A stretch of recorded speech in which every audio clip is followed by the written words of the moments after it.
Words and opinions you are about to hear are of the hosts and do not reflect the management of CaveRadioBroadcasting.com. I'm joined, we got a couple special guests, but as always, I have Dave DiBiase with me, and Catherine, and Kenny's running the board. And we got Jeff with us from the Happy Hour. How you doing, man? Good. How you guys doing? So, something interesting happened a couple weeks ago. Jeff's on the show after us, and they're funny guys. I've heard the beginning of the thing. It's good stuff, you know, and everybody's got a good personality, and we end up talking between shows around here, and Jeff came in early on the end of one of our shows, and he's like, "Oh, man, I know what you guys are talking about." I don't remember what subject it was, but he was like, "Yeah, that's really cool." And so we ended up having a great conversation outside. He's talked to David several times after, and he brought up a topic last week, and he's like, "I would love to talk about this topic." And we were like, "What the hell? Come on." So we brought Jeff in here today, and he's gonna go over some interesting thoughts he has that are more up our alley than his show's alley. And I'll turn the mic over to him. What do you want to talk about today, Jeff? Yeah, what's up? It's good to be here.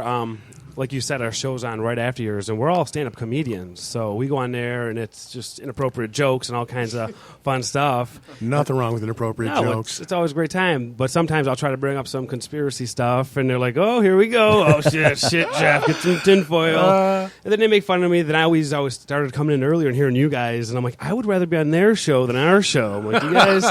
Can I jump I'd on probably board rather with that, be guys? on your show sometimes. We can make a trade maybe. We'll switch it out. There you go. You can go over there and do some jokes, and I'll come over here and talk about stuff. Oops. But, I talked to Dave about the flat Earth, and I just recently got into that a while ago, maybe 6 months or so, and how it's been becoming popular again. And John, he's here, too. He's on the show with us, and he's the one. He got me into it, too.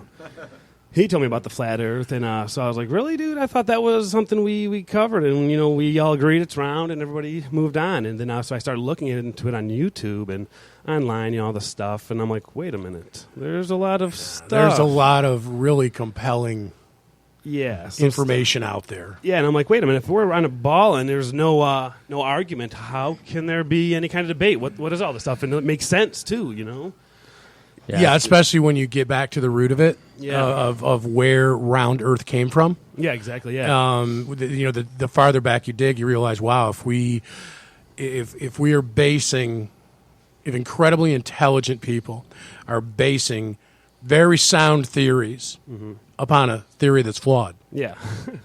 the fruit of their work is still it's still contaminated. It's still rotten. Exactly.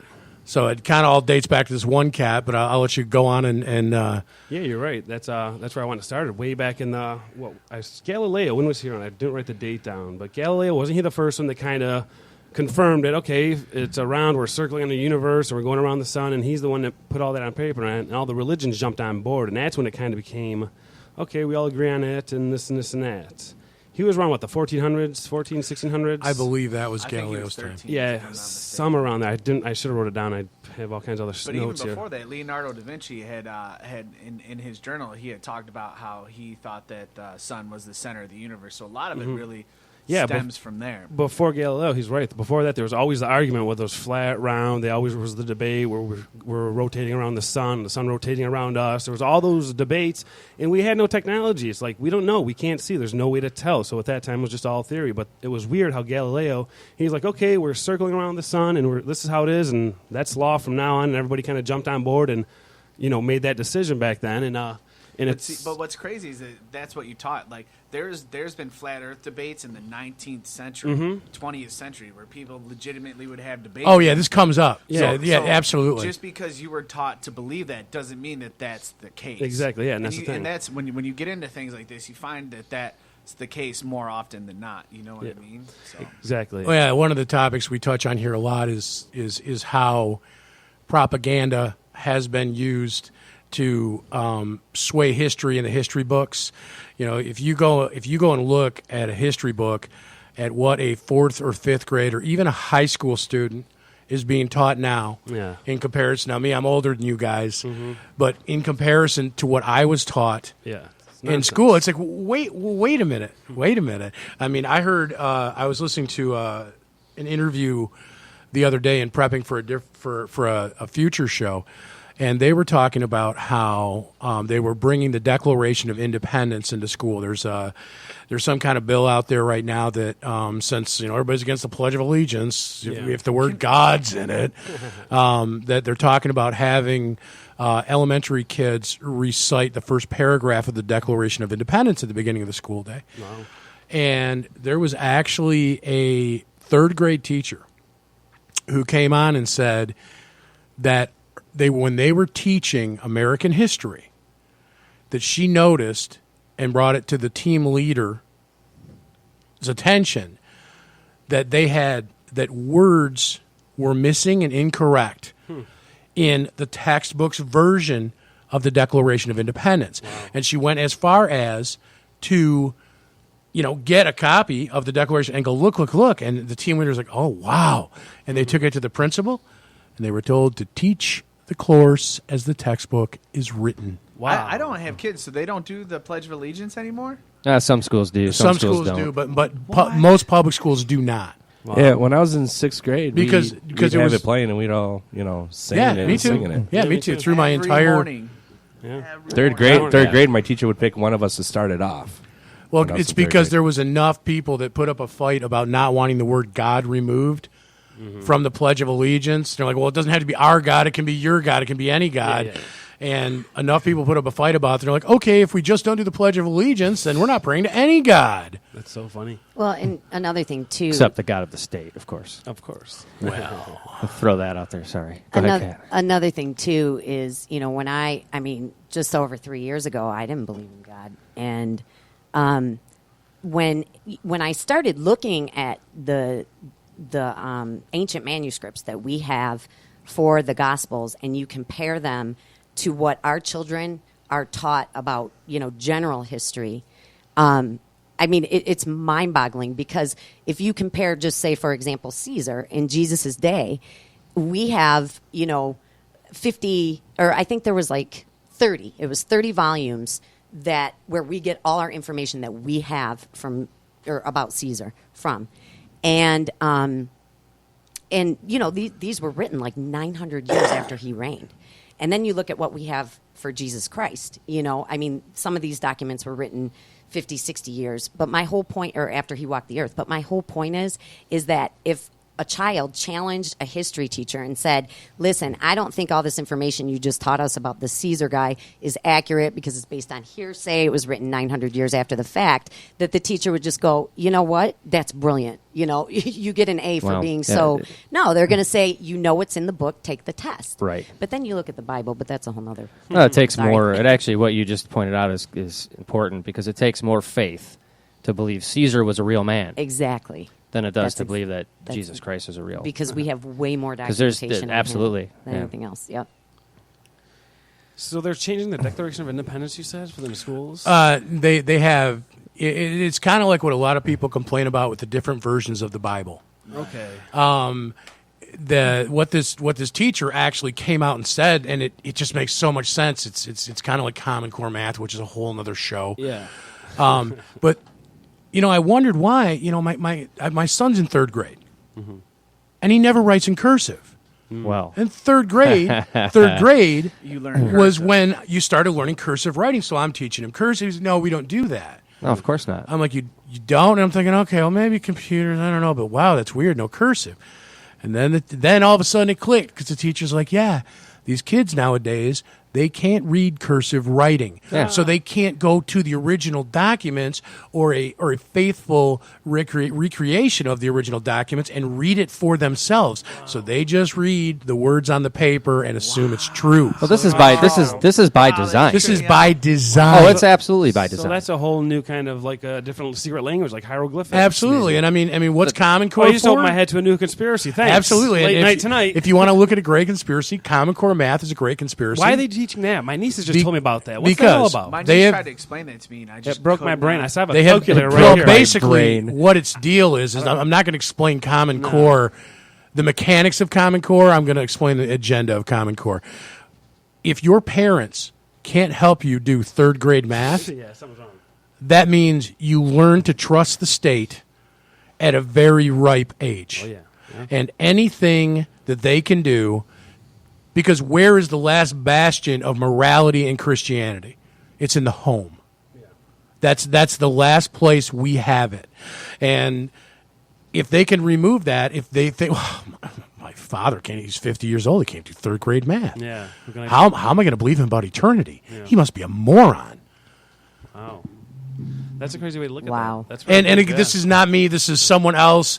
I read an article on it, and I'm like, and again, click. Oh, yeah, makes man. sense. No, you're right. Be suspicious Why- of everything. Why even teach math anymore? You have a cell phone with math. Anything you need Right. there. What are they teaching Well, me? why there? would, and the thing is like with the Common Core, why would you change math? Exactly. Math is the same. How are you going to make it better? I mean, higher math is practically unnecessary because computers do it for you now. But I understand, you know, when you get into engineering and stuff like that, you need to be able to double check stuff. But I mean, come on, you're an engineer. Yeah. How often are you doing trig longhand? It depends. But once in a while, though, but not as Really? Yeah, it depends. But I like Damn, you're smart. I like books, and I like, you know, I'm kind of old fashioned. So, and also, I like to keep that part of my mind sharp because I don't believe computers are going to be running for much longer. And if that stuff dumps Excellent out, point. if that stuff dumps out and there's no power, yeah, how are we going to figure stuff out? Yeah. It's going to be kind of tough. What are we going to do without YouTube? You're going to be a high commodity. I hope so. Power goes out, you Yeah, better I hope just- so, I yeah. know math. Yeah, I can do math. Right. I might get killed for it. Without Off a- with this chop off his head. He's But witchcraft. wait, you know, I mean, He's think a of- witch. Think of the opportunity we have, though, is if the EMP does hit and we go back to the 1890s and we are able to end up together somewhere, we can rewrite history. Yeah, right. Yeah. It could be totally different. Instead of Obama and his minions rewriting the way history goes, we can have an opportunity to make the world a better place. Finally, Yeah. Or be burned at the stake as witches. There you go. One of the two. it just depends on how big the group gets.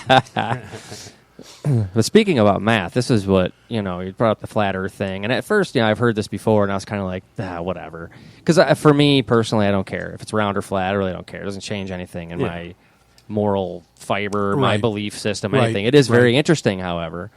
And what really kind of got me, not necessarily sold on it, but absolutely from an analytical standpoint, math. You guys Yeah. bring up math. And math is absolute, unless Absolutely. I'm missing something. It pretty well proves it. Yeah, like Oh, it'll change. Just wait. They'll figure out a But way. I mean, that it pretty well proves it. So, I mean, you know, you can't change the laws of mathematics unless they're working on it, apparently. Yeah, yeah. So, Just give them time. They'll all figure that out a way, cosine, none of that stuff right? matters. They're already Yeah. doing it with Common Core. Well, So We'll have to see how this Common Core, can I pans just ask out. a real quick question. That's the math. I think my niece was showing it to me. Where like 2 + 2 isn't 4, right? It's like some. I don't know if that's true. I don't know enough about it. I'm What I just get now out of getting it- into it yeah. with my son and just he's going to kindergarten this fall. Yeah, what I We'll get see. from it is the biggest thing about Common Core is that they want you to learn 10 different ways to come to the same conclusion. wow. So they want you to prove that 2 + 2 = 4. And what the intent from what I get out of it and what I researched on it, what I get out of it is that they're trying the company line is they're trying to teach your kids critical thinking skills. Really? I mean, that's The tagline for well it? that is what I got from my research on it. Interesting. Okay. You know, Okay. because if you ask me what's 2 + 2, it's 4, and if you say why, I'll say because I said so, because it is. Well, you could prove that on your hands. Exactly. So- 2, 2, 4. That's right. You yeah. know. Count. Yeah. But they want to, you know, how did you arrive at it? Well, you know, 2 + 2 is just 1 + 1 + 1 + 1 or 3. yeah, You know. 4 times 1 or Right.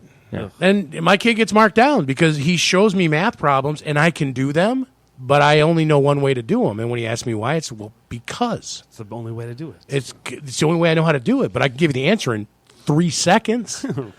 Interesting. Well, we'll see how this, because I'm just now walking into this world, right, of the whole Common Core thing. I'm wondering how much longer it's going to last because they're saying that it's basically being declared a huge failure. So it just depends on whether and who ends up in the White House. Yeah, and define failure when it comes to that stuff. What are they trying to accomplish here? I honestly I don't mean, know. some of the most brilliant minds that have ever walked the face of Earth, whether it's a planet or whatever, Or plate. were taught in sometimes not even school buildings, right? I mean, they weren't. They had no computers. They had no. These were some of the greatest thinkers ever known. So what are they trying to accomplish here? Do they really think that we somehow have transgressed, I don't know. We can transcended do a to show some... on Common Core. I'm fine with Well, that. I don't know enough about it, so I'd have to really dig into that, because it's probably just nothing but smoke and mirrors for something else, right? I have no idea. But. Right. I got bits and pieces. I figure as long as I'm teaching my kid real math at home and he trusts me, Yeah. as soon as he starts telling me that 2 + 2 isn't 4, he's out of that school. Yeah. He will be homeschooled. Well, it's because I don't feel like it's 4 today. I will. Dad. I will. I feel like it's 5. Yeah. And they said that's okay because that's how I feel. I don't want to put 4 where When 4 goes. I want to put 4 yeah. where 5 goes because 4 feels like a 5. Right, yeah. I tried it at lunch today. Even though it bothers all the other 5s, 4 should be able to Yeah. go there. I tried to get my senior citizen discount today at lunch, and they looked at me funny. I love it. That's said, the but I best. feel old, so how can you tell me I'm not old? All right, I feel like shit. Well, let me see your Awesome. ID. Well, hold on a second. Time out. Now you're trampling on my rights. Whoa, yeah, So, that's you're impinging on my privacy. wait, Where's my just- safe That's place? disgrace. Right. If there's that 56-year-old guy that can live with a family and declare himself a 6-year-old girl, I should be able to get a senior citizen's discount at Denny's. You know You're what darn I mean? right. I dude. agree. Yeah. Is that a defense Absolutely. if you hook up with young chicks? No, I say that for our show. Never mind. Yeah. It's, All right, let's it's go a- back yeah, to Flat yeah, Earth. that's a story. It problem. depends on how young the chick yeah, is it gets creepy on our show. So and how old the What person if, is. what if she's 22 and she says, I feel like I'm 15 years old? Then you're in There trouble. you You know? shit. Right? Well, it's either a blessing or a curse, depending on how you look at it. Yeah. could Yeah. be Show me true. your ID. Yeah, I need some parental consent.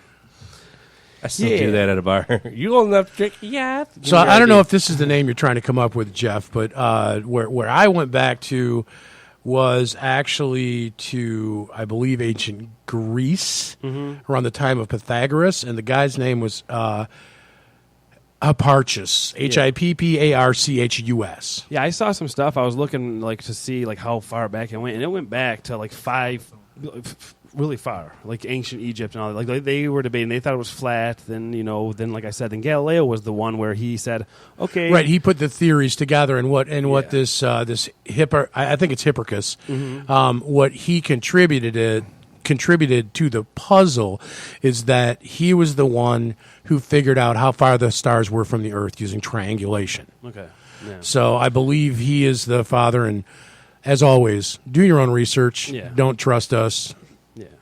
Yeah. Find your own answers. But from what I get from the research that I did, it was partially based upon his theory, which is flawed, which therefore makes Galileo's theory flawed. It makes all of them, yeah. But yeah, Galileo, once he went mainstream, and then all the religion jumped on board, and that's when it became to modern times still the rule that we're spinning around the universe and the Milky Way. That's still the kind of rule.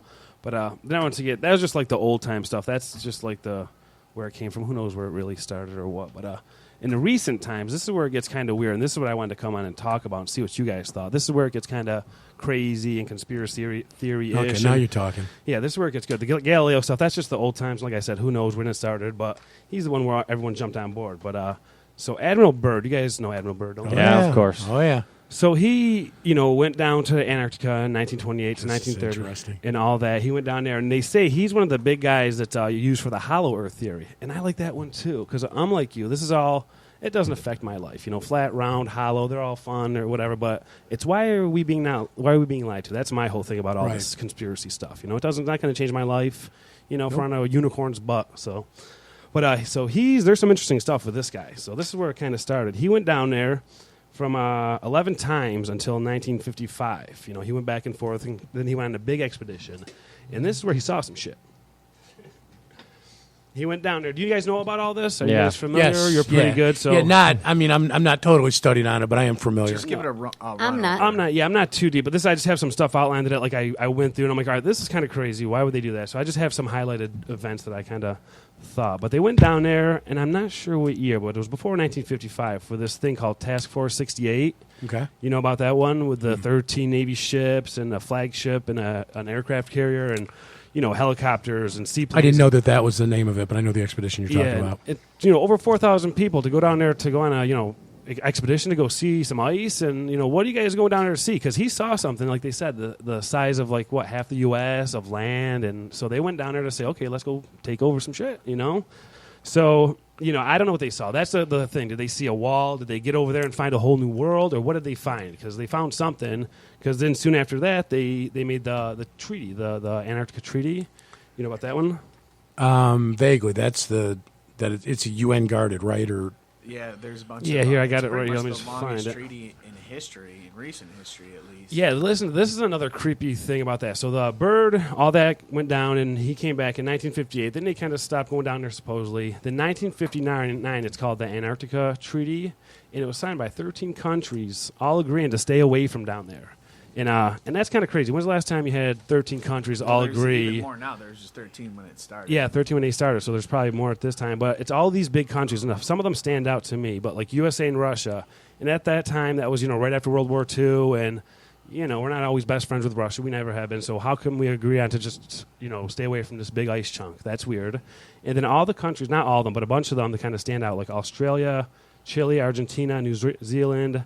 Those are all like in the southern hemisphere. Those are all points that agree. Okay, we're going to kind of block people from going down to Antarctica. That kind of stands out in my mind. Why would these random countries? yeah, Chile, what are you hiding from us? Why can't we go in there? And those are the points where if I'm going to take a plane, I'm going to leave from Argentina to go to Antarctica because it's the closest spot. Right. So why is this random poor country, Argentina, involved with these 13 nation superpowers to protect Antarctica? That's a weird red flag. And what's Argentina getting to be involved? Exactly, yeah. But if you look at them now, they're pretty in a serious trouble right now. I just saw something on the news about them. So do you have something? Oh, what part of Antarctica is protected? The whole The whole thing, continent. yeah. But Because my friend that I go to church with, and I went to a mission trip, or I went on a mission trip with her to Bogota, Colombia. She just got back from there. She went on a cruise, and I saw the pictures with the penguins. Yeah, you can go. you can go there. And there's There's expeditions, there's scientific Yeah. expeditions, and that. But to say that it's interesting that, and in modern times, modern being like recent, like the last few years. I don't know if you got this on there or not, but even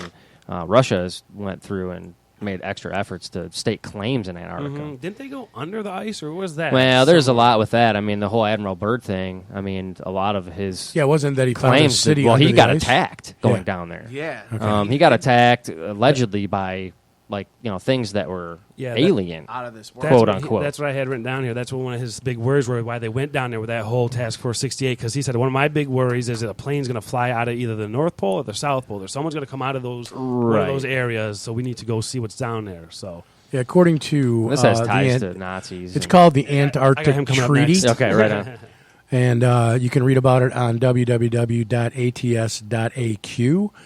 And according to it, it was signed in Washington on December 1st, 1959, by 12 countries whose scientists had been active in and around Antarctica during the International Geophysical Year of 1957-58. It entered into force in 1961 and has been accredited by many nations. It says that the treaty was signed by 45 nations and suspended the claims of 7 countries for that were claiming territory in the region. Yeah, so they're all. It's pretty serious. Why are they all agreeing on that? What are they protecting Yeah. on that? What's going on? What are they hiding? What does the treaty say? I mean, what is it? What are they They- agreeing It's for to? scientific That it's just purposes only, pretty that much. nobody Right. else. You can't go down there and take it over and say it's ours. It's Yeah, America. you can't It's you just can't off colonize claim it. to it. You can't take its So resources. I have to forget about the armada I was building. Yep. I was getting Right? taken. Yeah. Don't send your military down there because your Yeah. private army. But no, like you were saying, that people they go on trips down there. The flat Earth theory, how it is Antarctica is a big ice wall around us. So you can go down there and you're going to visit, this little area and see penguins and sail around. But you're just sailing in a little portion of it. There's a whole ice wall around us. So, Right. but yeah, they went down there and saw that. So, did you have anything else about that? 13. Still looking. All right, cool. But now I'll go on with a little bit more because Feel free. he mentioned the Nazis, and that's when it gets kind of fun. Really good conspiracy stuff because 1945, World War II ended, and we decided to pick up Werner von Braun. Yeah. Ah, Did I yeah. say his name? Our favorite rocket Von scientist. Braun, yeah. Wasn't he was like a Nazi general, then he became pretty much the director of NASA. Started right? NASA. Yeah, Yeah, wasn't he the started guy NASA. that built started the The built the V2. missiles? He did their the V2 rockets. Yeah. Yep. That So, right he there was real should just popular tell you in that- London. that we're a piece of shit. yeah. Oops, So how do you get you go after the Nazis? Now you go, okay, come over here, start a NASA space program. Well, we split them with Russia. yeah, exactly. I mean, it's like okay. I mean, it's like we had an NBA draft with Nazi scumbags I'll take the between brainwasher. us and Stalin. Yeah. Yeah, and then that's coming up here too. I didn't realize that them in Russia they shared some of the Nazis, but yeah, that that makes Well, sense. things I learned through doing this program and from David was, that not only were these guys the top scientists bringing us Nazi technology, and Russia and the United States were in competition to see whose scientists were smarter and whose resources could further advance the science. Yep. But these guys all ended up creating and running our intelligence agencies. Well, the CIA, KGB, these guys are all Yeah. Nazis. Yeah, they got high positions. Yeah. I mean, they just came and gave us all the tricks. It's not Because who was better at controlling their people than Hitler? exactly. And they had good advanced technology because there's the conspiracy that they had got their hands on a spacecraft or something. So that's why their technology was so advanced. So Well, the other parallel with the Nazis is they're linked to occultism. exactly, Well, yeah. You know, so yeah. I mean, maybe they're getting their stuff. Direct contact. Yeah, Yeah, so Yeah, it's, maybe- it's all connected, like you said. It's Oh, yeah. all, the Rothschilds funding both sides and all that. So it's all weird. yep. But The one who bums me out is Henry Ford. yeah, he's a piece of shit. Yeah, he In so many words. he was Did I say it knee nicely? Yeah, in so he many was words. knee deep in it, Oh man. man, you don't know that. All those He guys are, gave dude. Hitler $1 million for his 50th But I like my birthday. escape so much. Right? Did he build the tanks for them and all kinds of shit? Yeah, You can He only was a get. huge you- racist too. Well, it's Really definitely an anti-Semite. But I like Yeah. how we look back at that, 100 years ago and say, "Oh God, those guys were racist." But yeah, they probably owned, slaves, and that back then, that's how it was, So it's yeah. I mean, it's messed up. it's difficult to look at history. I think people like to dwell in the past, and I'm the type of person that believes you can't do anything to change the past. You can try to atone. yeah. If you have committed grievous acts against someone, you can try to atone for those things. Get right with God, get right with that person. But I'm more a future guy. Me too. But you can't ignore the past, otherwise you're doomed to repeat it. Exactly. And if they're rewriting history, it's like, what's the agenda? Well, it's not good. No. None of it's good. I mean, if you're rewriting history, it's absolutely not good. Even if the history is bad, Right. you can't. Yeah, you can't erase it. No. It's all bad. It's a mess. But So let's talk Nazis. yeah, let's get back to that. Let's talk Nazis. They're always fun. So yeah, we like you said, and I have that here. I go, the World War II ended, and we picked up Werner von Braun as a free agent to start NASA. And that's funny how you said it was a draft between us and Russia. So we're on the same page. 6'10" power forward out of Auschwitz death camp. Werner von Braun. He's good at brainwashing and building some shit. He's got a bunch of chloride to put in the water for you. Exactly. So that's another thing too. You get all these scientists come over here and they know all these techniques: brainwashing, torture, fluoride, this and that, and they get in these high positions of power. And they say, "Hey, we found an ice wall down there. We don't know what it is. We don't know. We're on a flat something. Shit's weird. We gotta pretend like we're going to space." So they can use him. He's like, "Oh, no problem. I can." That's my German accent. Nice. That was awesome. What- That was That's really pretty good, by good. the way. Yeah, That's No pretty good. problem. I can trick them. Is kind he of like Italian, that's like an or- Italian German or something. It's an Italian weird Borat Yeah. or something. So they use the Werner von Braun as like, hey, we can use you, make this program and control the people and let them know this. I think NASA's all bullshit. It's just a fake program. Yeah, and depending on who you talk to, they enlisted the heads of Hollywood and they put together Yeah. a big soundstage. Exactly. Yep. I'm not, again, I treat a lot of that. We haven't got to that conspiracy yet, so I haven't researched it for myself. But the most damning evidence, though, is like for the moon landing. When you watch that, there's no atmosphere on the moon, so why can't you don't see one star? Yeah. You would see every star. Somebody told me it would be blinded out by the sun or weird shit, but it's like, well, you should still see them. Why? There's no reason why not. There are excellent, Well, it excellent all- points to all of it. It all supports the alien theory. The benevolent alien theory. Well, the alleged benevolent Alleged. aliens. Yeah. The ones that are going to be faking that they're aliens. Yes. Oh my God! I think I came to that conclusion by myself. I don't believe in aliens. I don't think we have any With satellites. flat Earth, you I can't. think it all comes from below. 100%. Right. And that's where That's all all this, new. That was one of the last links for me because I was kind of a project of Hooper and DiBiase. I was struggling at a point at a point in my life a few years ago, and these guys had both found God, and David on his own, and Hooper through realizing it's like, man, I can't deny this evil. This is real, man. This is the devil's work. And one of the things that always bothered me was aliens, because I don't buy it. And then Hooper has a wonderful way of just throwing stuff off the cuff, like he's talking about. It's like, yeah, ketchup on your fries, dude. Come on. And we're discussing. He said, well, dude, they're demons. 100%. Yeah. And it's like, I don't know. It's a sad state of events that I am more willing to accept the fact that what people are calling aliens are actually demons from hell. Well, you see how all the puzzle pieces line up, though. I mean, why go through all this trouble if the Earth is flat, to prove that it's not? Because if it's not a planet, right, and there's not other planets, then the whole story falls apart at that point. Mm-hmm. And this has been being built since the beginning. And this whole deception that we're talking about. Yep. Yeah, exactly. And I think the reason why they do that, like one of the reasons why, is to make you feel like you're not as special as you are. You know what I mean? Like if you believe in God and follow, He did all this from us. We're the center of this universe. All these sun, the stars, everything moves around us. But if you're on a globe, if you get people to believe in a globe, you take that away, and you're just an insignificant piece of trash. Absolutely, Yeah, absolutely. Because if there's other intelligent life out there, then that makes us less special. Yeah. And I mean, you just got to think, like, if we are the center of the universe, and that just makes it so special. Yep. You know what I mean? It almost makes you feel good just to even think that someone did that for you. Yeah, it's pretty amazing. You ever see the picture of the pale blue dot? Yeah, I don't buy that. How'd they get a satellite that far out? I'm saying if You they know what did, I mean? if they Right. did, but It- still, but still, that drives exactly. the point. Yeah, I mean, absolutely. I think that's pretty I agree with you powerful. 100%. Why don't you tell us about the pale blue dot? You got like four of us sitting there going, huh? All right. Well, I forget which satellite we sent out, but it was I got Google. billions of light years out, and I think it was coming back, and it turned to snap one last picture, and it was really random, and it happened to catch like rays of light. There was like 5 rays of light coming down, and like right in the middle is just this tiny little blue dot, and it's Earth, and it was just. I mean, scientists were actually spiritually confounded because there was something about the position of the satellite or something. I mean, you'd have to look it up. Yeah, it is. But, I mean, the photo was taken by I the think Voyager it may 1 have space made probe. some atheist believers in that moment because, if you read what one of the scientists wrote about it, it's really beautiful. Huh. Yeah, it was taken on February 14th, Valentine's Day. Wow, look at that. Ironically. But you see a lot of 1990.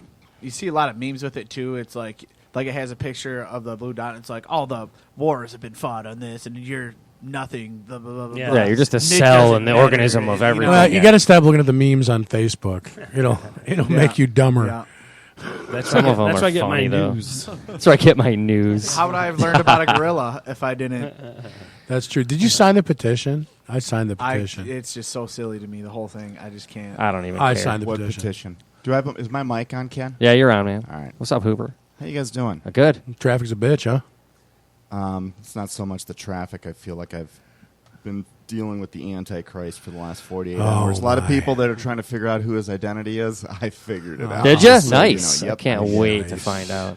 Can't So wait. you guys What were talking petition? about the- You said Wait a petition. minute, no, Sorry. you can't just say that. What do you mean? What petition? These guys, no, I'll explain it off air. Okay. There's a Over about 24 cocktails. there's a petition to investigate the home situation of the parents and their, and my their God, other whatever. children I don't even Who's this care. for? for the gorilla. Because of the gorilla that shouldn't be in a cage in the first place, for crying out loud. I know think it gets was- mad at the zoo. Like, how do you have a zoo set up that a child could fall in a gorilla pit? Right. The whole thing, I don't even know if it's real. I have it all set up. It's a I conspiracy. don't know. I mean, the Cincinnati Zoo's been open. I don't even know if it really happened. I'm not Why convinced. would they make that up? The Why would they Jungle make Book's any about of it to up? come out? The Jungle Book's coming out. It's just clever marketing. Something that's with a this. good point. Something with this. They go after Jungle zoos. Book, I don't real know. or conspiracy theory? Throw the kid in Next there, down take the some rabbit hole. pictures. It's certainly evil. Pale Blue Dot. You guys know who Sir Frederick Hoyle is? No. He invented No. playing cards. No, he's actually a significant astronomer. Maybe besides Einstein, one of the most important of this century. You guys were just talking about getting the picture, and this might be the whole purpose of NASA. Now, here's a quote he made in 1948. This is right out of our quotes book, the 401 book, which, yes, it is coming. But the quote is this: "Once a photograph of the Earth taken from the outside is available, a new idea as powerful as any in history will be let loose." Think about that, 1948. So he knew what was going on. Yeah, Vern, it's ironic. Last night I was literally watching a documentary on this debate. Now, you got to get past the point whether there's something in our skies. And I walked in a little late today, so if you guys already covered this, just shut me the F up. But first of all, tier number one is most people are conditioned to think that if you think there's something up there, you're whacked out. Yeah.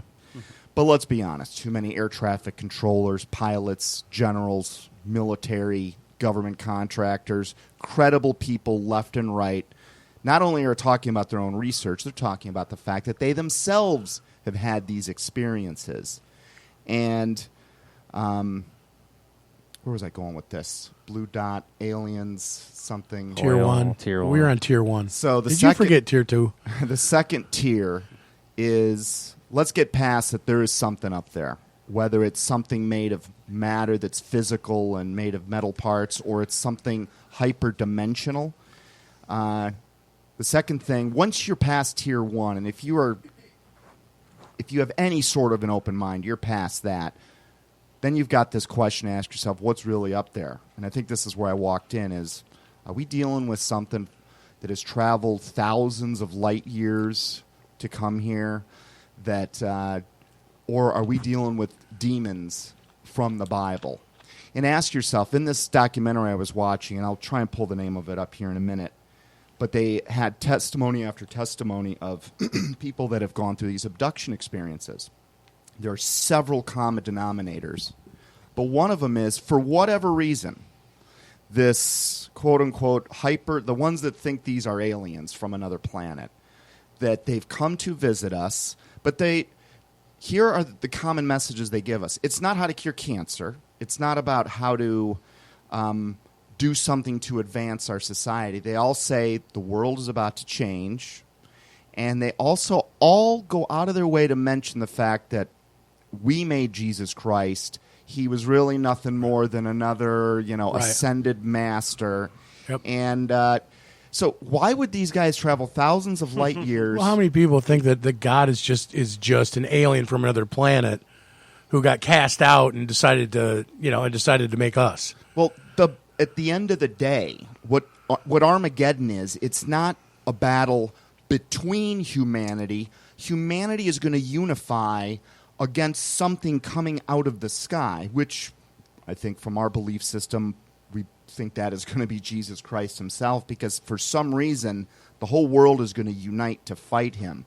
And the only way I can see the world doing that is if we have been conditioned or led to believe, through our mainstream media, through years of soft conditioning, which has been going on, that he is, in fact, a malevolent alien from another planet. And that is the big deception. It's coming. It's so easy to see once you're in it.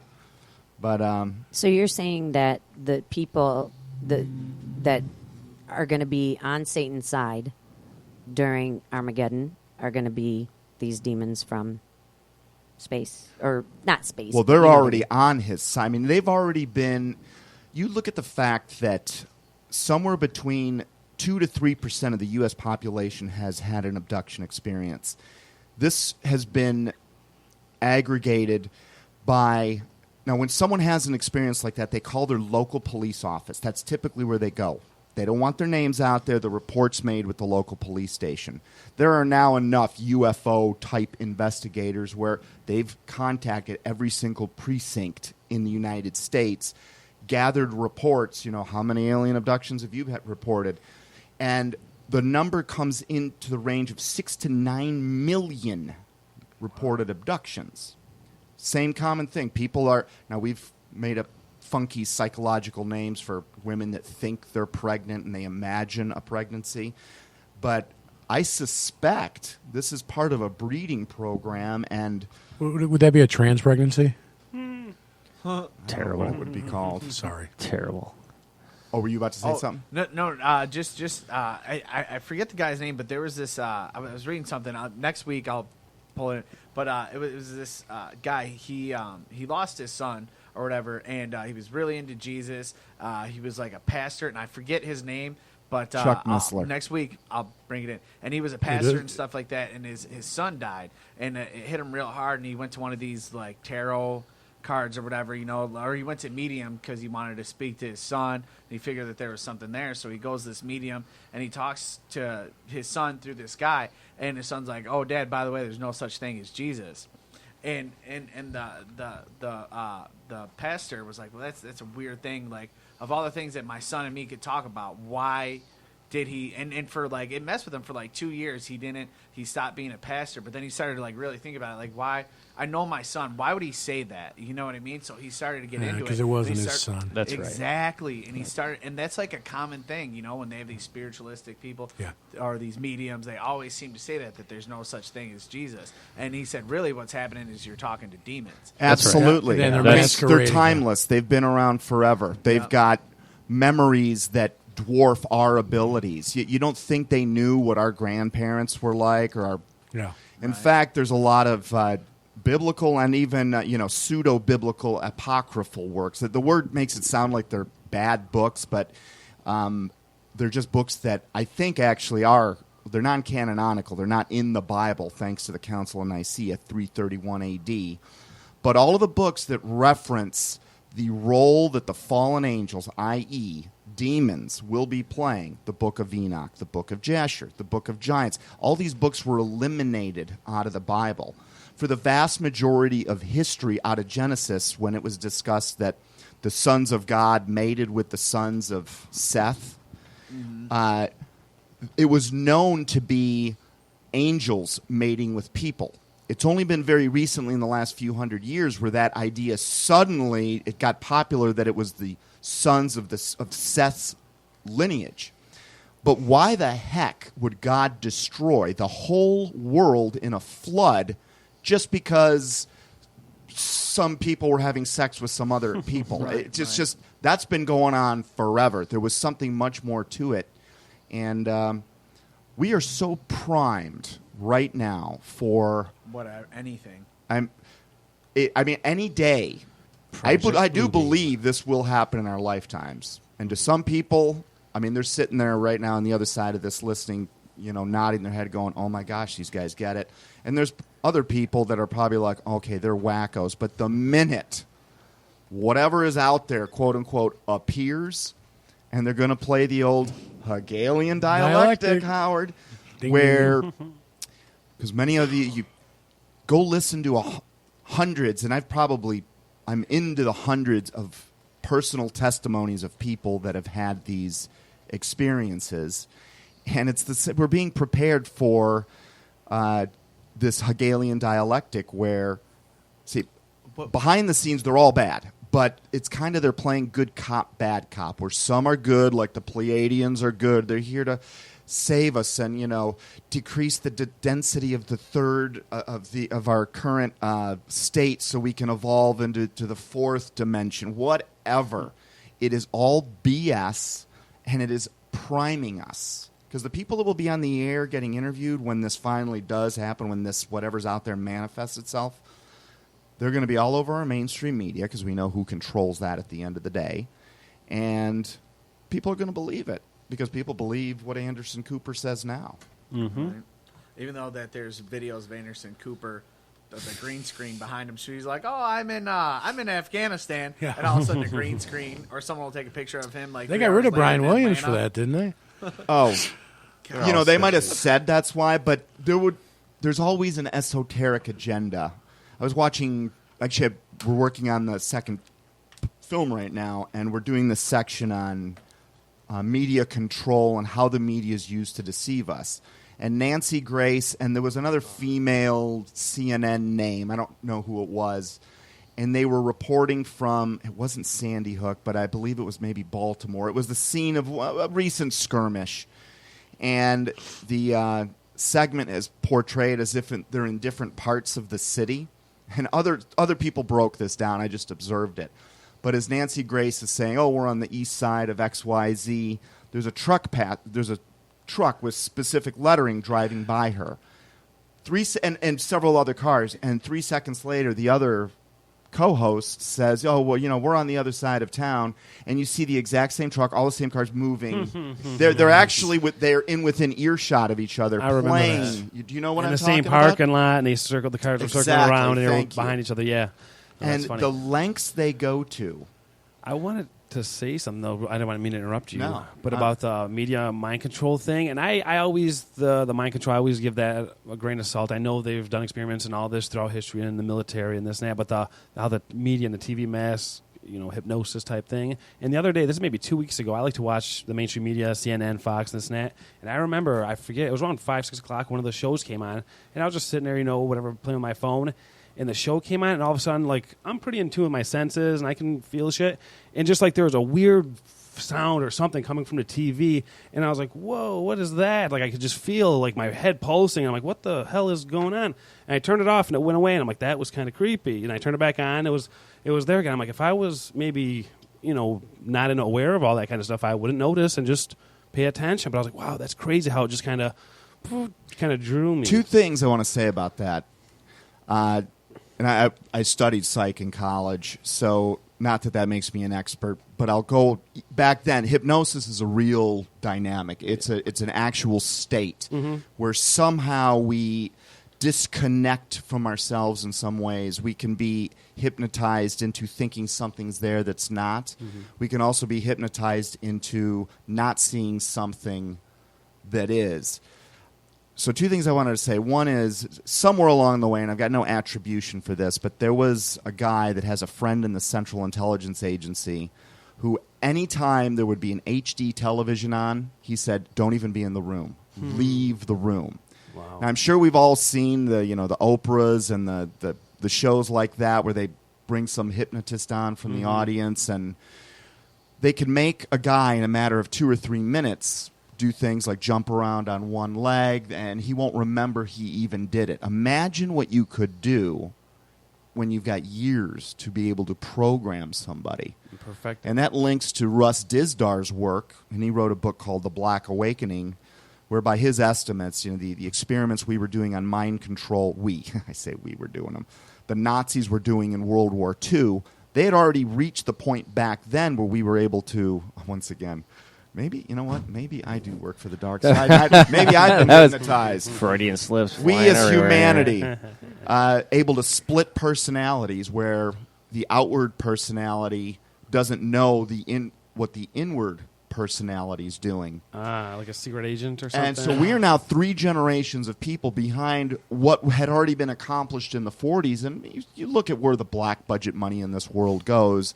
and you start to put together little pieces the same way there have been other researchers that have gone around to every precinct to put these staggering numbers together. Now, no one's going to come out and go, oh, yeah, I was abducted by aliens, because what's the first thing that's going to happen? You lose your friends. You're a social misfit. You might even get fired. Might lose your job, might lose your pension. There's not 6 or 9 million alien books out there. These people want anonymity. They don't want it. It's embarrassing. They're like, look, I don't know what to tell you, but I swear to God, something just happened, blah, blah, blah. And so we're generations in. By Russ Dizdar's research, and 30 years ago, he started sending really the equivalent of counteragents into covens, Wicca groups, secret societies. And by his estimates, that he thinks worldwide we could be close to 100 million programmed people that are waiting for a code, waiting for instructions before they go, whatever it is. Execute order. Yeah, execute order 66. Exactly. Star Wars reference. Thank you, Kat. So you then link that to, and I don't know if any of you guys ever found that experiment that the guy did, and I believe it was New York City, where he's pulling people off. Now, this could have been contrived. My heart tells me it wasn't.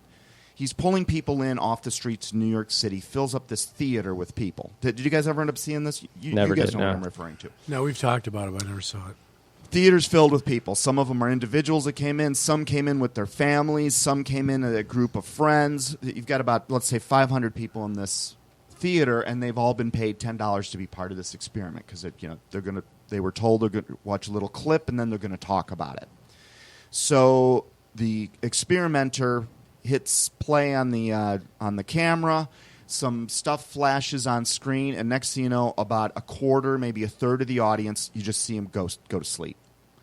And it's people are looking. The ones that didn't are looking around, going, "What the heck's going on?" You know, fathers are looking at their wives, like, "Why are? I know you're not part of this." Friends are looking at their friends they came with, like, "You're not in on this."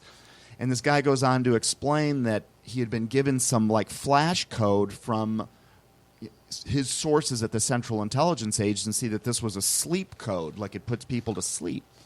But what other codes are out there? Oh, yeah, sure. And Russ Disdar's research points to the fact that there's going to be a day coming, and he calls this the red horse of revelation, where whatever that code is going to be, because the red horse is people killing each other. Right. And by his estimates, he's like, you get a Virginia Tech shooter or a Dallas theater shooter, and I freaked my mom out with the Dallas theater thing. Quick sidebar, where I'm like, the day before the Dallas shooting, Lil Wayne comes out with the video, and there's 12 skeletons in the theater matching, blah, blah. And imagine having 75 or 100,000 Virginia Tech shooters on the same day. Yeah. That's why I want to start carrying my gun around me. That's what I was going to ask, if you think those, like Sandy Hook, the movie theaters, all those are like just trial runs, maybe. Sandy Hook's fake. Yeah, exactly. It's fake. Like, it didn't happen. Oh, there was no lands there. Well, any of those, like the mass shootings, do you think those are maybe test runs, or like the mind control? I type thing? absolutely believe it. Yeah. Here again, and I don't like to rely on any one person's research too heavily because I don't want to carry their errors. In fact, if you gave the disclaimer today, we don't want anyone to just flat out believe what we're saying. Prove us wrong. Do your own research. If there's a mistake in something we said, don't carry it forward. Yeah, but he's gone to look I don't at like the round Earth theory. Yeah. He was a chaplain for the police department for many years, so he's got a lot of good connections there. Now, what the media doesn't tell you is what's in the police reports are that all of these shooters, the ones that typically, I think they're all supposed to end up killing themselves, but sometimes they fail. Right. Sometimes they get shot. Jared in Arizona, they have no memory of what they did.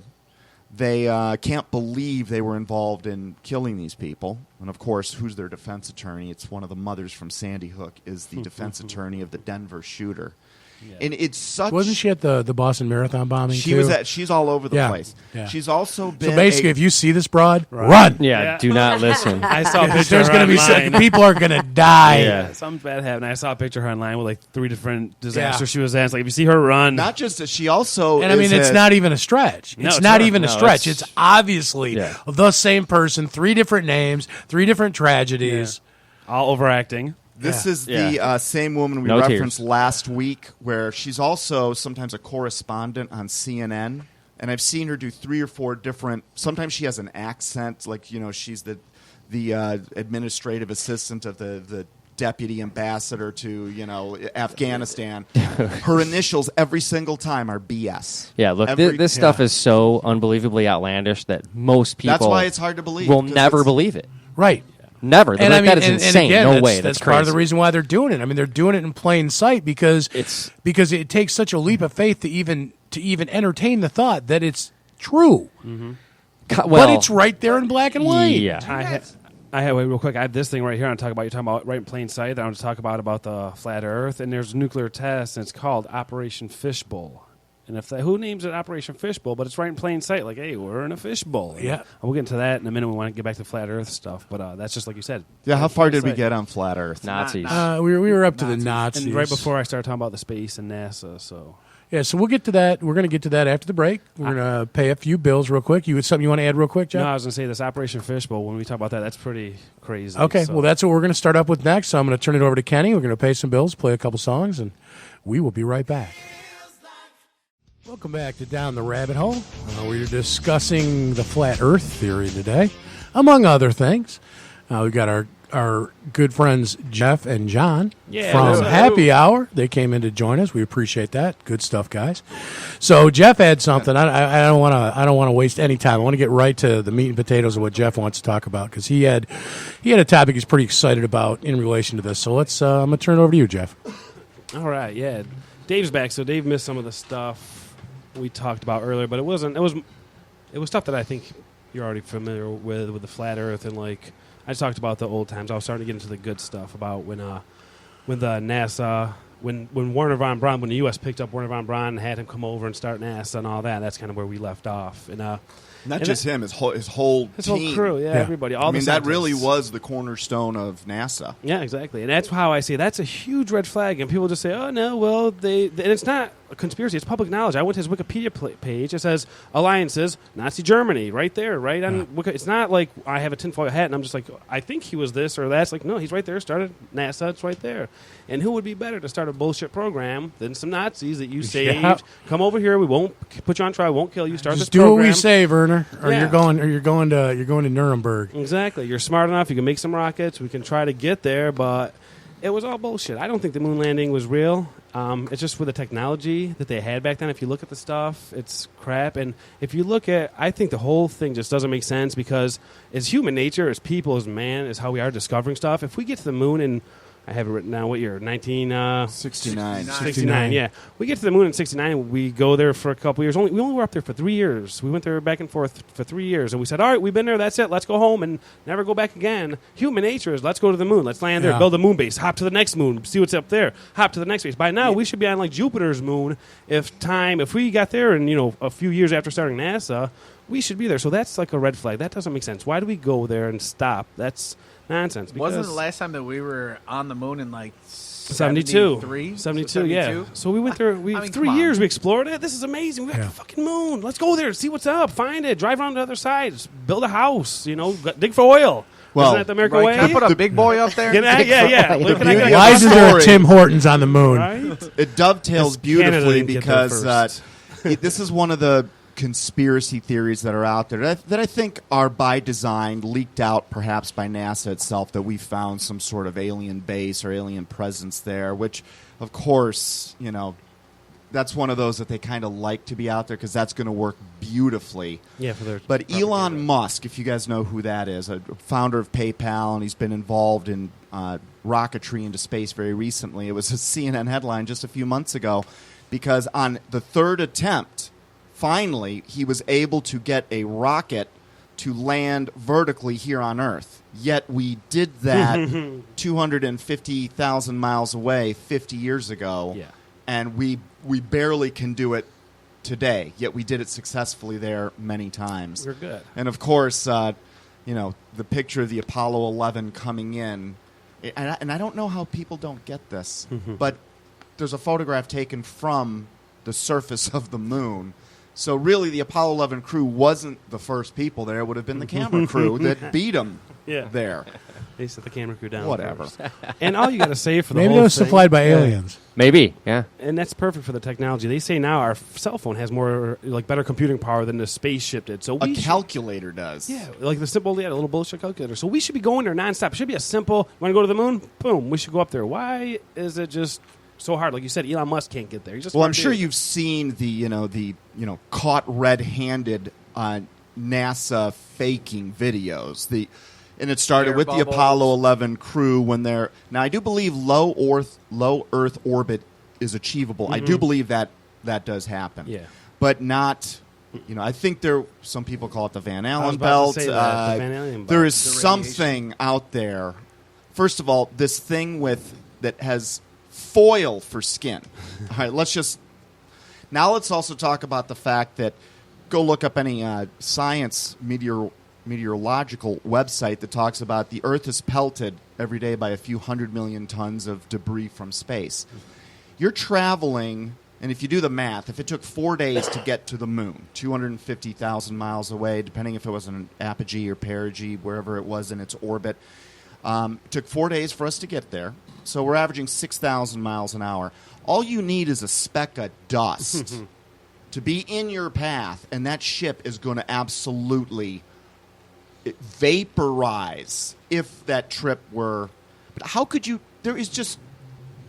It's such an implausible story. Just wait for a clear day, dude. Well, the Nazi Just wait for a clear day, scientists it's said good. we can do that, so that's right. Yeah. Nazi guys said it, Absolutely. so that's true. You know how last week we brought The up. Nazis wouldn't lie, right? No. And I want to get back to this Nazi thing, but you know how we brought up the Morgan Robertson book that was written 15 years before the Titanic? Yeah. Called The Sinking of the Titan, about the biggest ship in the world.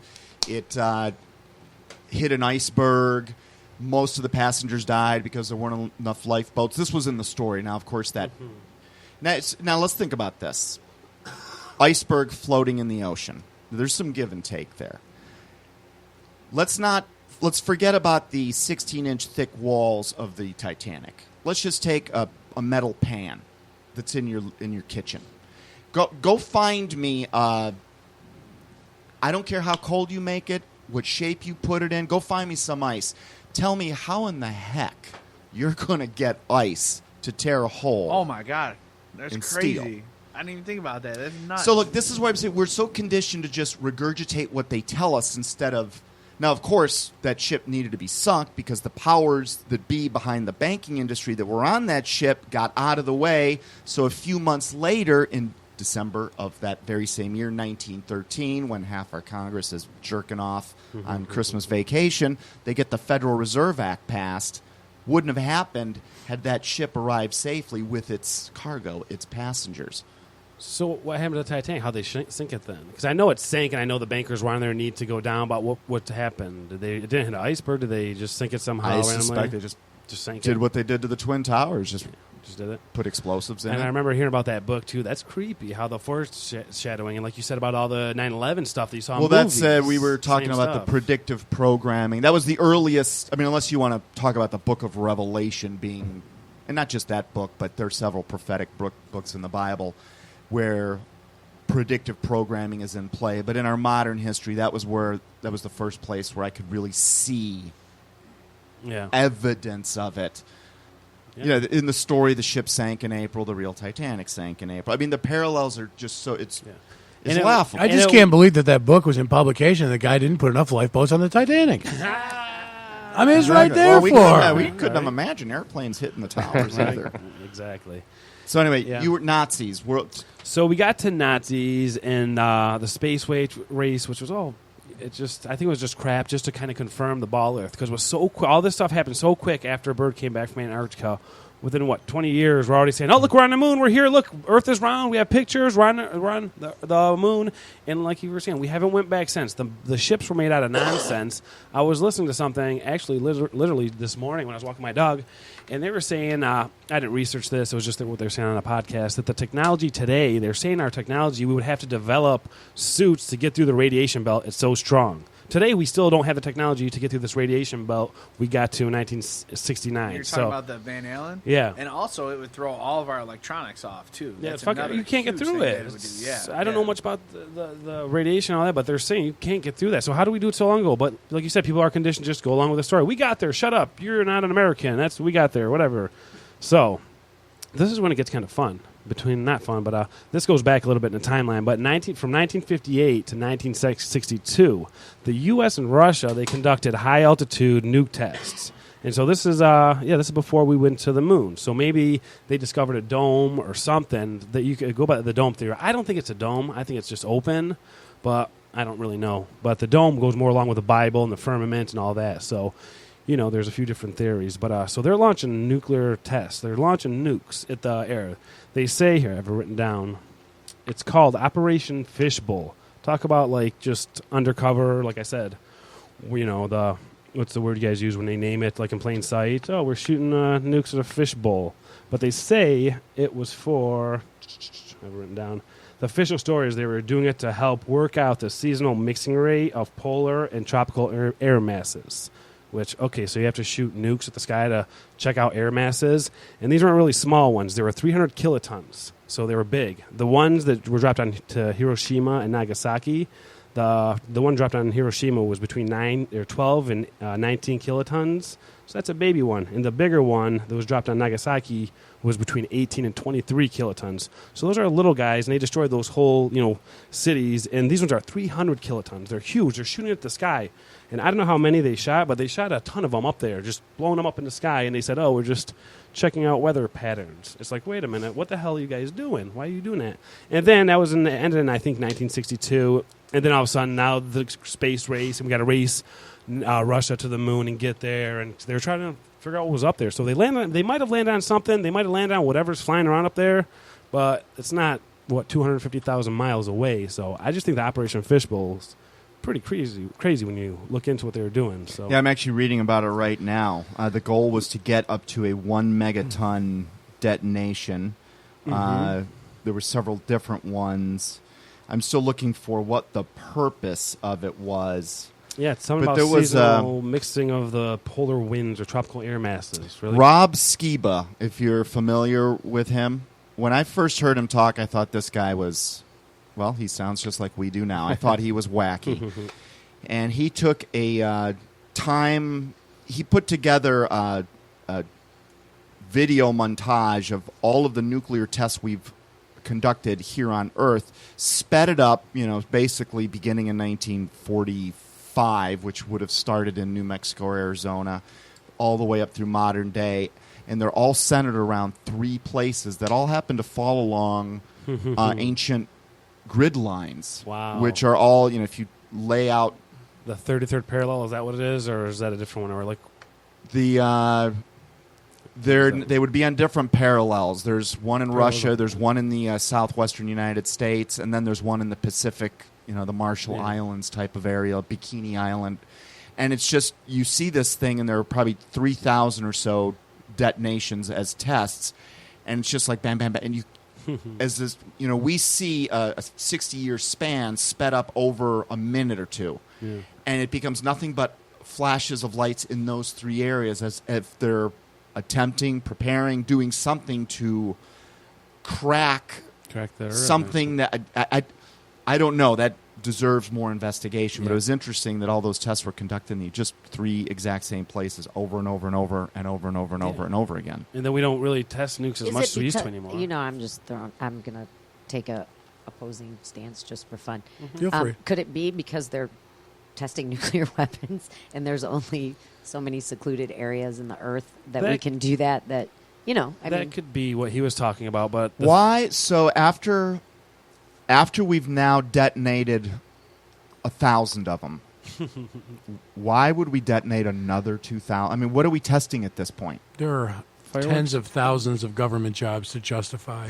Fireworks are fun, dude. Improvements on nuclear weapons. I mean, I really don't know. I'm not saying I disagree with you. I'm just trying to... That just popped in my head.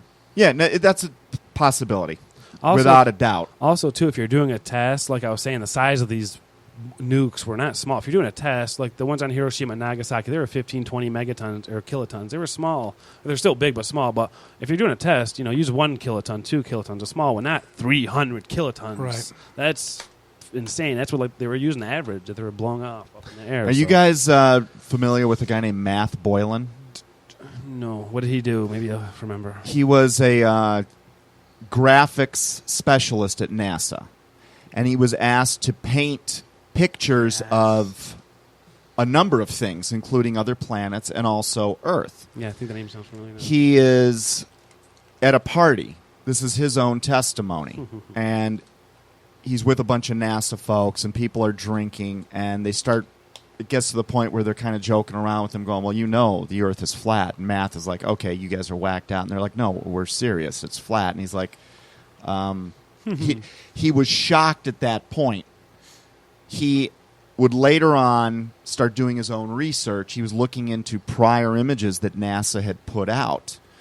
And he's got some great videos where the quote-unquote official image of Earth taken by originally, I think this would have been even before Apollo, maybe Mercury or Gemini, but certainly beginning with Apollo 11 and on, the image of Earth that is the one that proves we're on this ball the famous one. And now you've also got these moving images that show Earth actually rotating. And he made the point of, we're watching essentially 12 hours of a rotation, a full rotation of Earth, but in the light we can see half of it.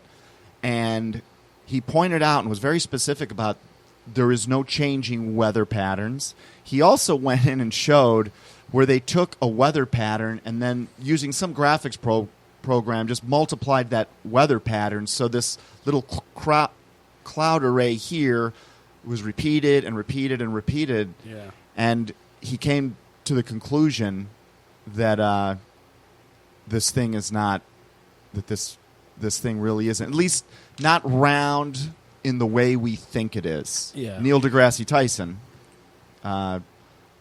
he's the famous black guy who's now like the face of astronomy in the world.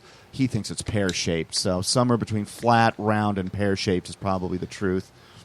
But So even with him, okay, we've been showing these pictures of it round and round and round, and you, Neil deGrasse Tyson, everyone trusts and respects. Now you're saying it's a pear. Then why haven't we been looking at these round images? Why have you been showing us that? Where's that bullshit coming from?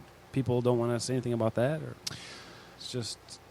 you ask yourself, how do you get an entire organization like NASA to lie? Like, the first thing out of someone's mouth is, well, someone would have talked.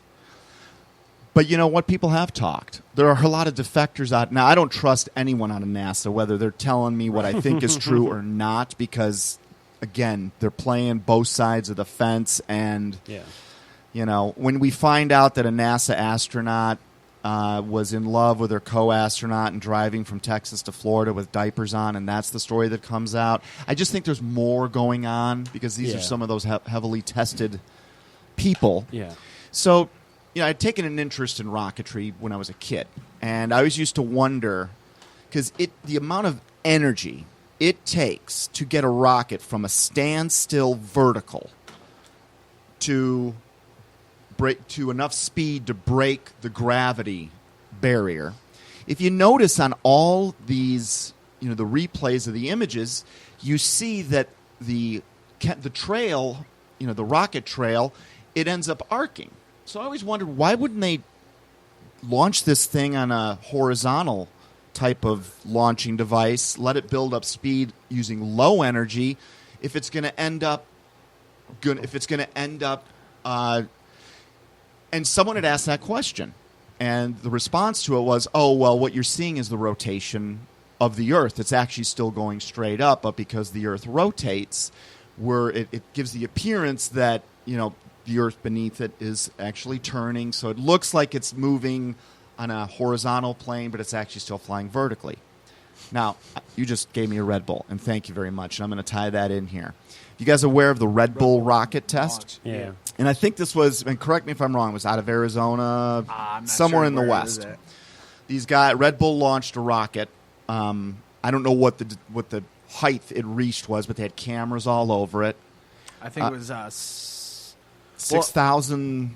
There was 60 miles up, but I think it was like 73, and it hit something. Right? Is that the one you're talking about?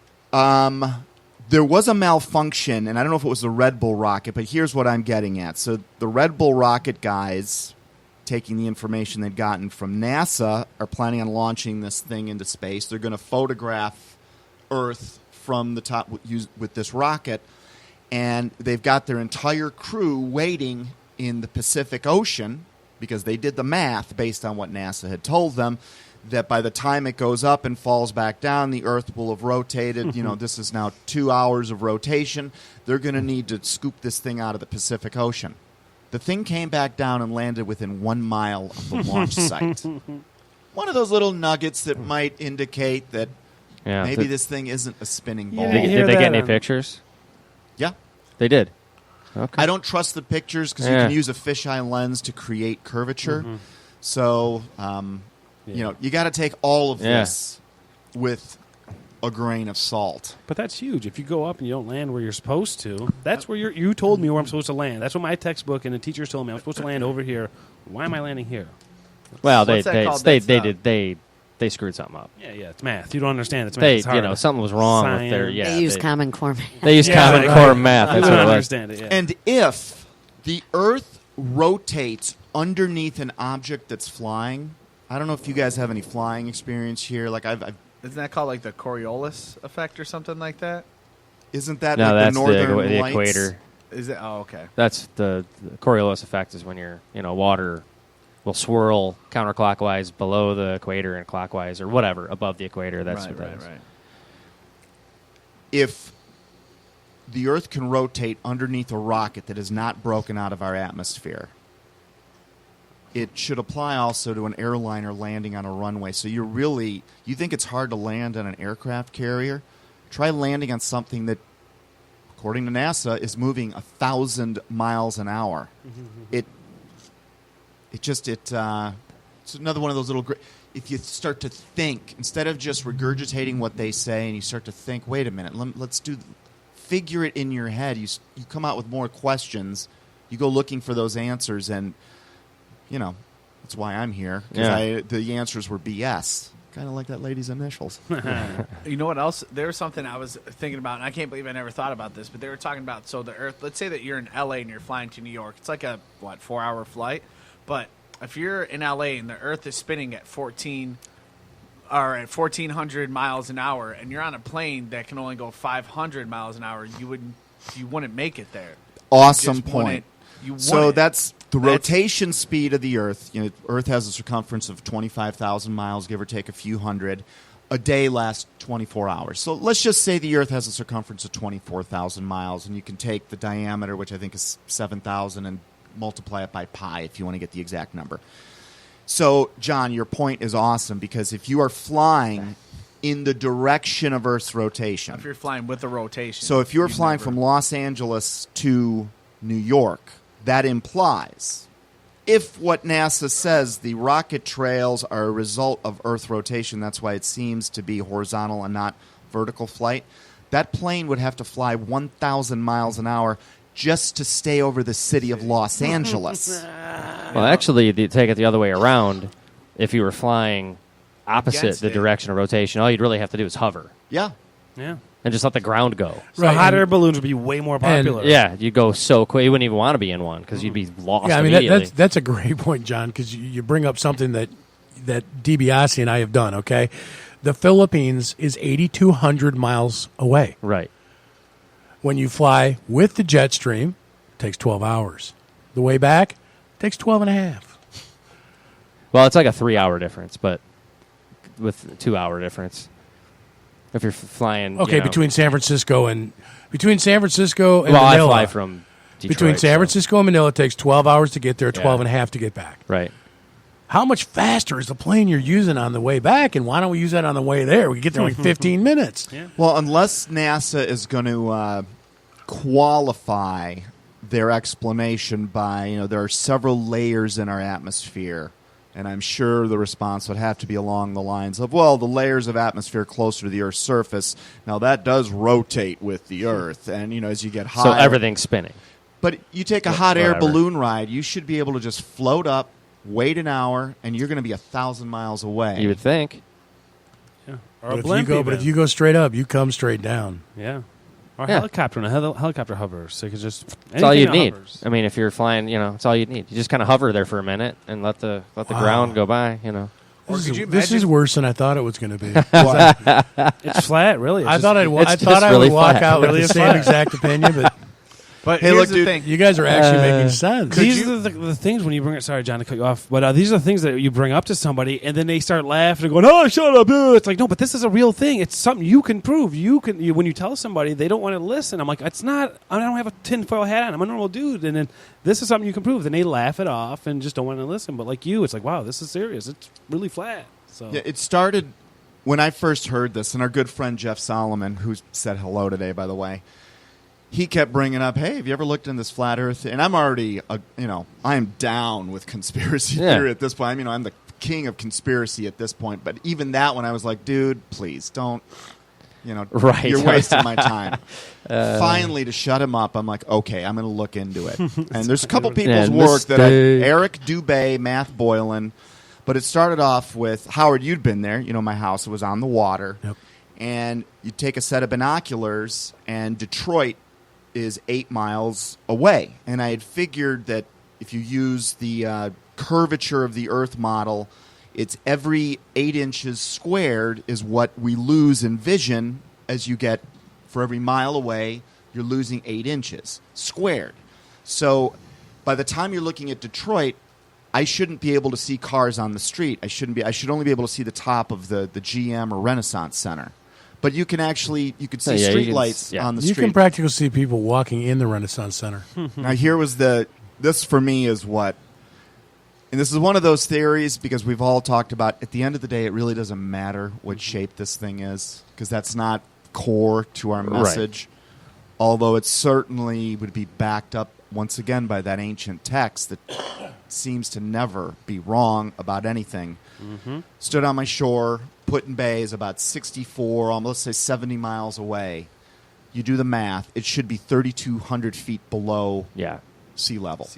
High-powered vision, I could see the harbor. Sure. Now, unless water curves and vision curves along with. Now, a black hole might have enough gravity. Pull of light refraction. Light might be able to get bent by a black hole, but there is not enough gravitational force on Earth to bend light. I mean, gravity is a very weak. Yeah, we'd be crushed. I mean, we wouldn't even feel. I always like this little example because people are gravity's such a strong force. I'm like, really? Okay, you got this whole Earth. You know, we've all done the experiment where I drop something and it just falls because gravity's pulling on it. Now, there's a little magnet in here that's as big as the nail on my pinky finger. Yet, that little thing has more power than this entire planet because right now this thing is essentially suspended in space by a little magnet on my cell phone. So those are some of the real forces at work. Magnetism, which I think is going to be shown to us in the form of alien advanced technology when they appear, but hidden from the general public. In fact, who was the Area 51 researcher? He brought in all of his newbies, and he was trying to get them, this was a little thing he did, an indoctrination thing. What was the guy's name? Maybe someone can look it up. Famous. His name is known. He had his new recruits in there, and he had 2 rocks. Now, one was a real rock, and inside the other rock, it wasn't really a rock. It was hollowed out. And he had taken 2 magnets that he bought at a local store, for whatever. Nothing that we couldn't get our own hands on. He drilled holes between these 2 magnets because, if you put magnets together if you try and bring opposite poles together, they want to push away from each other. Drilled holes in these things, both of them, and he clamped them together, creating this magnetic field. He then puts the magnet inside a fake rock, and he's got the real rock, and he asks his class, the classic Leaning Tower of Pisa experiment, what's going to hit the ground first? And they're like, well, they're going to hit at the same time. So he goes and he drops them. And the one that had that artificial magnetic field put into it dropped at a much slower rate. Wow. Now, he was doing that 40, 50 years ago. Imagine what can be done when we hone that technology. Yeah. Like fuel and fossil fuel, it's archaic. We shouldn't even be using this stuff.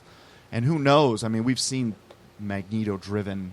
Well, there's magnetic-driven trains now that can reach ridiculous speeds. They use magnets to power the Large Hadron Collider that gets particles rotating near the speed of light so they can ultimately I was watching this video. It was collide them. It was in 1998. This guy had developed a car that ran on salt water. And so he developed it. He's been working on it. This was in 98. He's working on it for 20 years. He goes and speaks in front of the UN. 2 days later, he was dead. And there's like videos of him on YouTube where he's on the news explaining his car, how it works. He's like, oh, I'm excited. I'm going to go talk to the UN about this. 2 days later, after that, he was dead. Yeah, I mean, where did Tesla go? Yeah. Right? I think what if they're using the alien invasion? They'll say, oh, look, the aliens came. They brought us all this awesome new technology, and they show us stuff that we already had, or Tesla stuff that they hid from us, or go, look, this is stuff that's new. But it's like, no, you guys had that, been working on it for 50 years, and now you're showing us. Well, if you believe the underground Department of Defense underground defectors, and for me, a guy like maybe you guys are familiar with a guy named Phil Schneider, for instance. So these guys were his particular area of expertise was building tunnel systems underneath airports, military bases, getting them connected all over the place. And I was going somewhere. They're with all this. over the country, aren't they? The tunnels are those? Have you read or dug into any of that kind of stuff? and I think it's probably more pervasive. And here again, it's funny, but the Bible, it's written that the kings of the earth in the book of Revelation, they're going to head for the tunnels thinking that they're going to be safe from what's going to be on the surface. And God clearly says that's not going to happen. No. That could be a bunker, the secret bunker they have in Argentina, or is it Brazil? Oh, I'll bet you there are. I bet you they're all over. Yeah. I think it's. I suspect they're all over. I've seen enough videos of them to know that they're.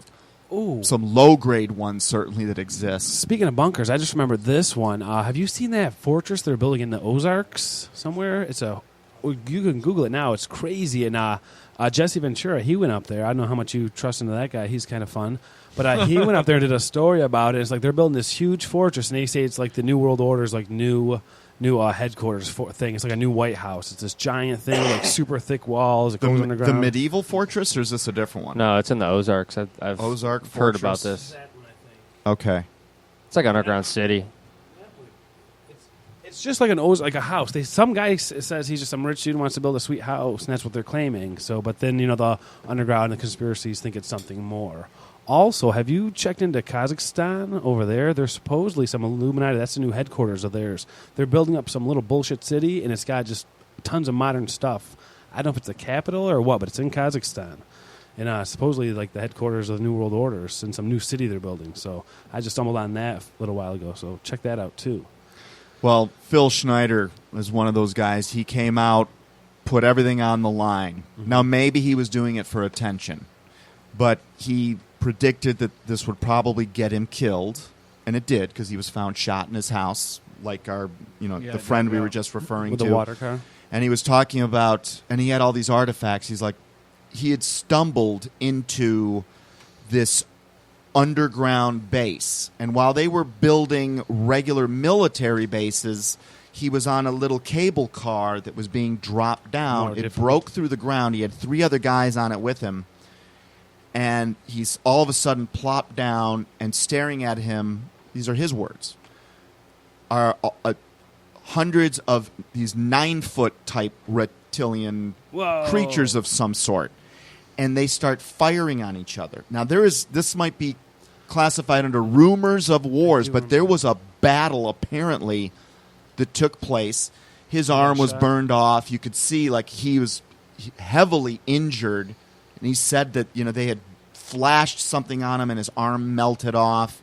He actually was carrying a weapon, or the people he were with were armed. They fired back, and these guys died. Their story was that whatever it was they ran into, that they can be killed. I mean, they're delicate like we are, and some of them had been killed. And there was some sort of underground battle. No shit. Sorry to interrupt you. No. I do remember when you started talking about that. I do remember that the Phil Schneider. I remember him going down there, and didn't he have something to do with the Denver airport, or is that a different person? Maybe that's where. That might be. I mean, where the it Denver happened. airport is the creepiest. It's a whole. I think all airports are. Something's up Yeah. there, and if you ever seen that mural? Did you hear they covered it up recently? The Denver airport, isn't that supposed to be like an underground city that links? It's tons of Illuminati symbolism all over. And that the place. Queen owns a bunch of property over there too. Yeah. I've been hearing things about that. I think Denver could be like the getaway if some shit goes down for like Illuminati or something. But I recently heard they covered up that mural because it was drawing too much attention. People were coming in there. I don't know if it's true. It was just on the line. So the mural is clearly demonic. Unbelievable. And it's got Nazi SS soldiers gassing little children. Why is that in airports? What the hell is that doing in public? Right? And then the Freemason stone there that said this was like dedicated by the I forget the wording, but the Freemason stone. Exactly. A lot of symbolism. And then, Oh, nothing. I was going to talk about the guild stones in Georgia. Oh, the Georgia Guide Stone. Guide stones, whatever. Yeah. Did you hear about that new block that they put up there? New one? No. Well, it was not a new one. It was like from a year or two ago. Someone added a little block to the Georgia Guidestones, a little square block with a date on it, and then people knocked it down, and there was like letters and numbers all around, and they tried to figure out what it meant, but nobody could figure it out. So. Well, someone is paying to keep it maintained because it gets spray painted it all has the guards. time, and it's always getting cleaned up and Guards. getting refurbished. And Where's that coming from? yeah, why isn't CNN doing that article? Who's funding Do I that? need to see another cat video or diet show? I mean, come on. What's Kanye let's- West doing in Kardashian? I need that. That's my news. Not that George Guidestones doesn't want to kill everybody. That's creepy as fuck. So with all this said, I'm still not 100% That's flat. decided on what the shape of the Earth is, mostly because I don't really care.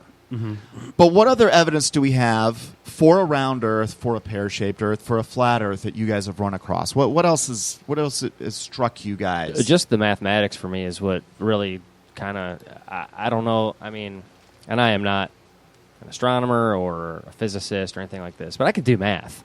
And given some numbers that people have given, even from viewing things from towers, like the CN Tower in Toronto, you can see 100 miles away to the falls, and you trig that, dude. And I'm sorry, but you can't see 100 miles away on an Earth with the radius that they say it has.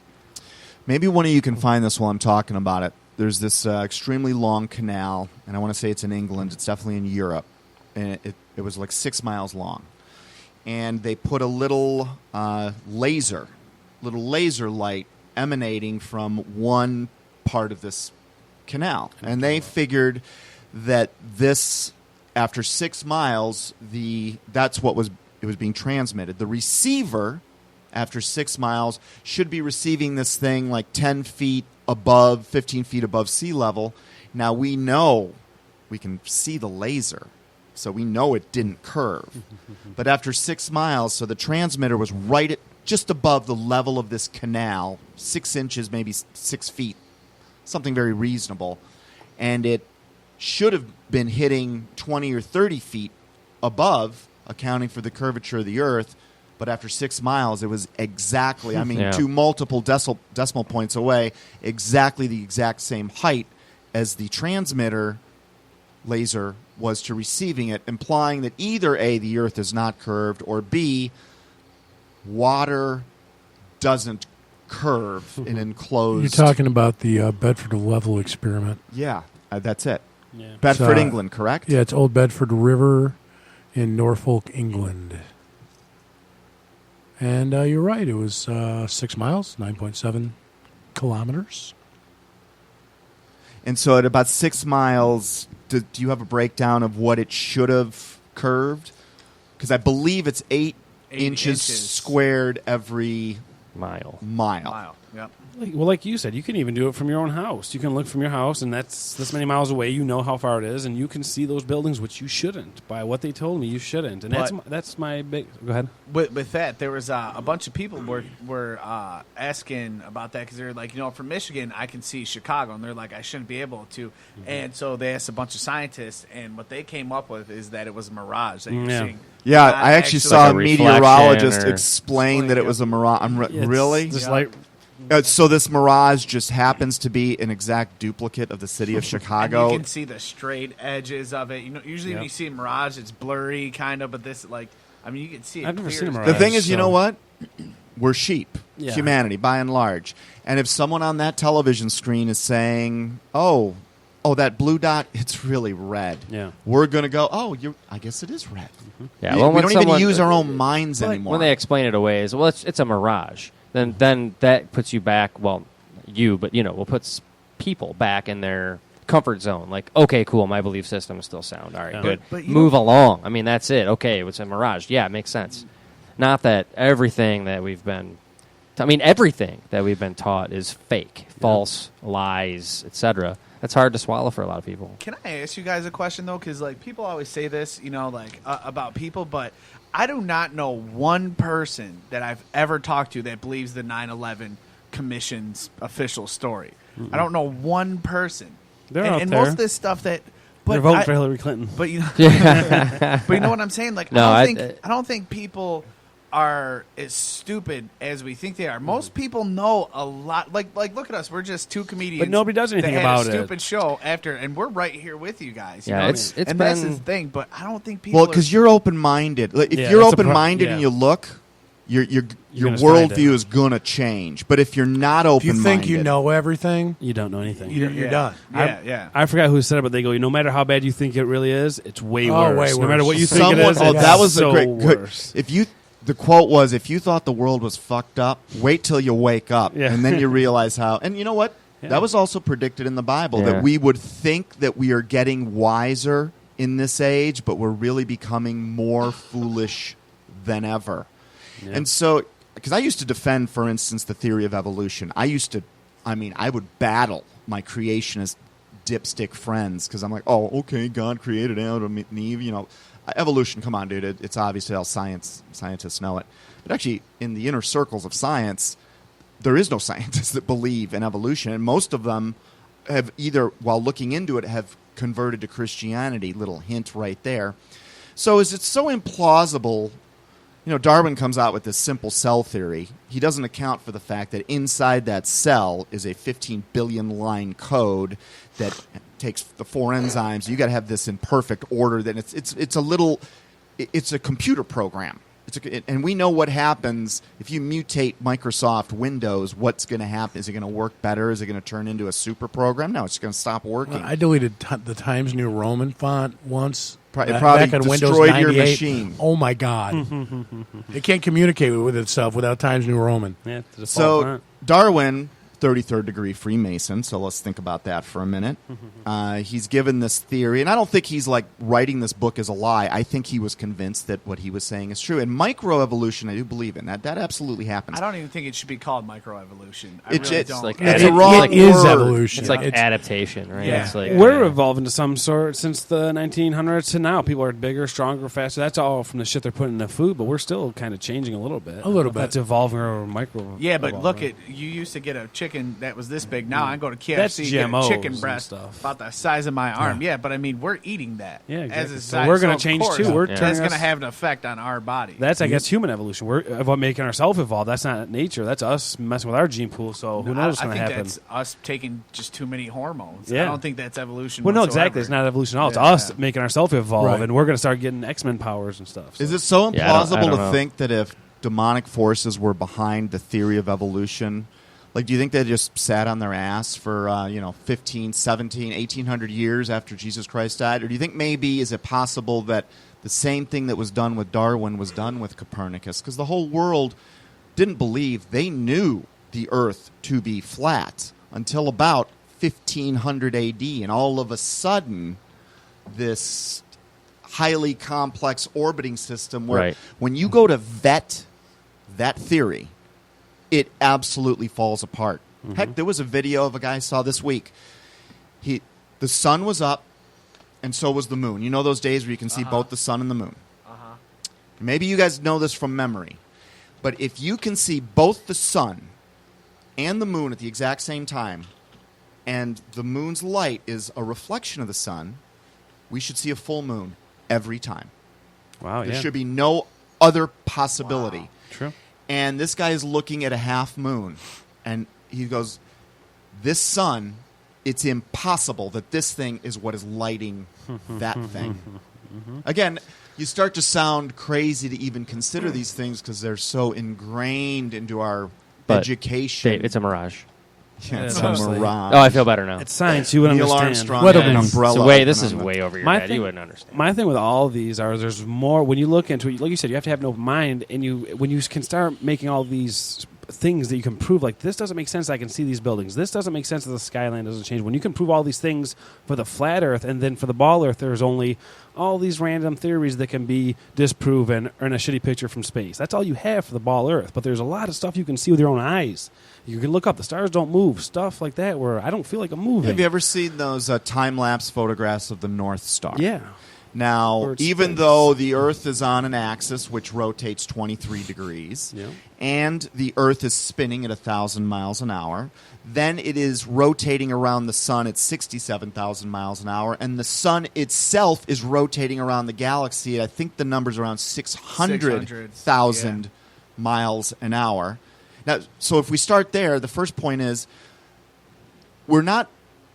I'm making the motion of an orbit, but that's really not how these heavenly bodies move, because the sun is moving. So really, what you've got, it's a corkscrew. So it's something besides gravity keeping us. How the heck do you affix a telescope for a 5-hour period of time on the North Star, and you've got perfect circles? There should be gyrations in that image is impossible if you think about it. Yeah. It's impossible. But like Adolf Hitler said, thank God for leaders that people don't think. Right. We Exactly. don't. We're just taught to regurgitate information, and it's going to be very possibly Notice how our many downfall. Notice how many globes you see on TV. I watch, like I said, CNN, All the time. news. Yeah, why is there a globe? I noticed when that now. When the president's Yeah. speaking, there's always a globe. Cartoons. My kids watch cartoons. There's always a globe How in the many room. rooms? Always. How many rooms have you been into and saw a globe? Oh, you. Is there a globe anywhere you guys go? I've never seen a globe in someone's office. You just don't see them. But well, on it TV, wasn't they're classrooms. everywhere. It was In in. classrooms. classrooms. Classrooms or I mean, schools. even old soap operas, As the World Turns, it was a picture Yeah. of a globe. I mean, I've the seen 'em in image has offices. been Ingrained, pounded yeah. into us You know. so deeply to Yeah. consider I that had it's one. not round It was is a sweet almost one insane. too. I had a Because really it wasn't cool blue. glass It was one. brown. It was. Did yours open up and have Oh booze in my it? gosh! It I was gotta show you hollow. guys something. Actually, it was hollow. Can I say something real quick?